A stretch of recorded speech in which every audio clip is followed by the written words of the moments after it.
Hello दोस्तों, welcome to my YouTube channel Islamic name. मेरा नाम साक्षी है और आज मैं आपको बताने वाली हूँ उज़ैर नाम के बारे में।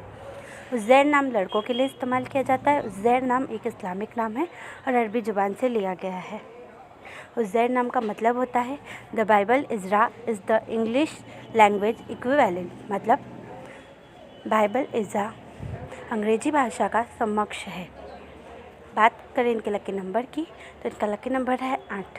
बात करें इनके लकी दिन की तो इनका लकी दिन है फ्राइडे एंड सैटरडे, मतलब शुक्रवार और शनिवार।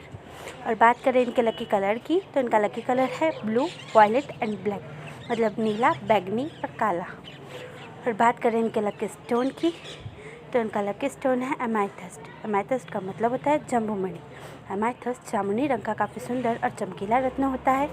लकी मेटल्स की बात करें तो इनका लकी मेटल है आयरन, मतलब लोहा। अगर आपका नाम उज़ैर है तो कमेंट बॉक्स पर अपना नाम ज़रूर लिखें। ये जानकारी अगर आपको अच्छी लगी हो तो हमारे चैनल को सब्सक्राइब करें और वीडियो को लाइक करें। अगर आप अपने नाम के बारे में जानना चाहते हैं तो कमेंट बॉक्स पर अपना नाम ज़रूर लिखें। अपने दोस्तों के साथ इस वीडियो को शेयर करें।